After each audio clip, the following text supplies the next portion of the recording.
are in Barranquilla, city of soft light and pastel shades, the third largest in Colombia, that historic country which courageously supported Simón Bolívar, the George Washington of South America, in his lifelong struggle to free his compatriots from the dominance of Spain. There are over 150,000 people living in Barranquilla, and although they are drawn chiefly from the black, red, and white races, they are all on an equal basis, the dividing lines being drawn by wealth or poverty, education or ignorance, but never by color. Spanish is the universal language, and most of the people are of the Roman Catholic faith.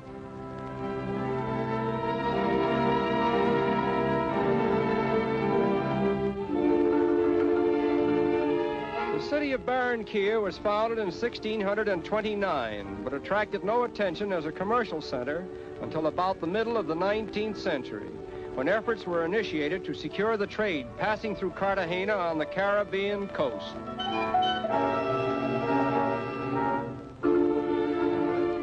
In recent years, foreign loans have aided Barranquilla considerably, and its present rate of development, it promises to become the foremost metropolis of Colombia. Its ideal situation on the Magdalena River, a few miles inland from the Caribbean Sea, makes it a natural gateway to the interior of Colombia, which is rich in natural resources, including petroleum, coffee, cotton, and bananas.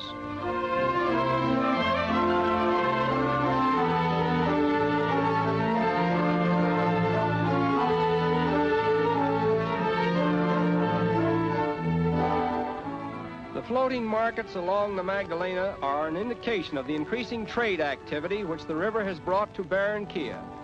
where one may see almost any type of craft,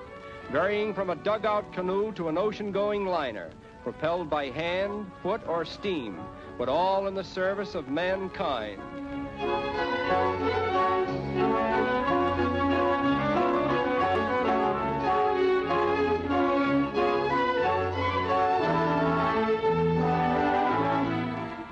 Colombia's export of bananas is said to be greater than the combined output of all other South American countries, and a vast amount of these bananas are transported down the Magdalena River and out into the world by way of Barranquilla.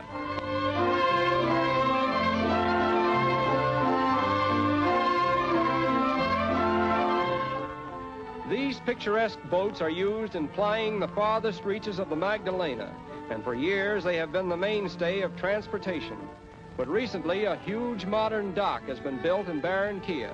now making it possible for great ocean liners to sail up the Magdalena from the Caribbean Sea, taking full advantage of newly created facilities for loading and unloading their cargoes. Outstanding among the many fine hotels of South America is the Del Prado, around which a modern community has sprung up, giving to Barranquilla a suburban development that would be a credit to any metropolitan city.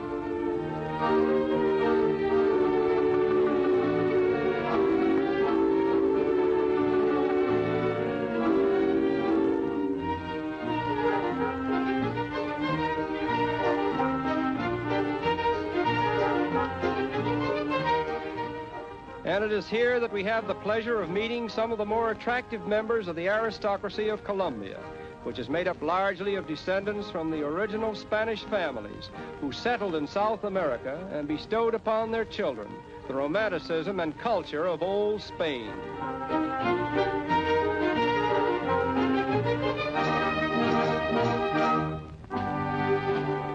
At Cartagena, 67 miles from Barranquilla, stands the historic old fort of San Felipe, constructed over 2 centuries ago, and until modern times considered to be one of the most powerful defenses ever built in the New World.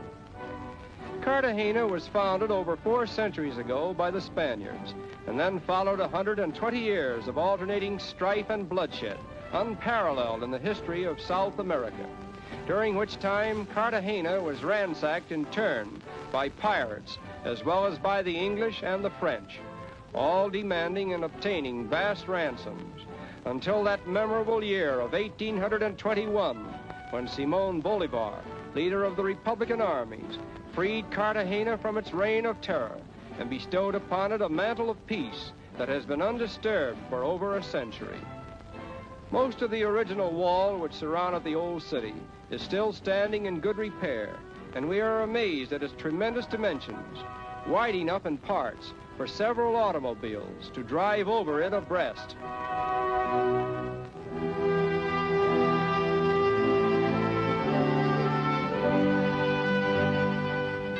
Aside from an overabundance of rain during the rainy season, which happened to be at its peak during our visit, this old town is one of the highlights of a South American cruise, and in rain or shine, its native markets are always picturesque and interesting, reminding us of similar markets that we have seen in old Castile, from whence originated so much of what may be seen in Cartagena at the present time.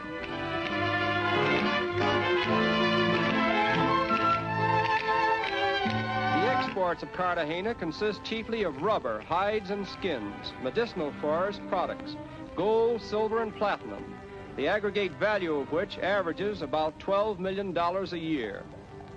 The colorful streets in the older section of the city are particularly Spanish in design, even to the barred windows which serve today as they did in days gone by,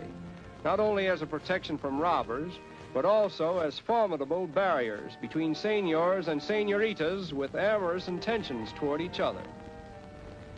At one time, it was the custom for young Romeos to tie their horses to the gratings of the windows, but this interfered so much with the traffic that an ordinance was passed to prohibit it. Nevertheless, it still serves to illustrate the popularity of courting here in former days.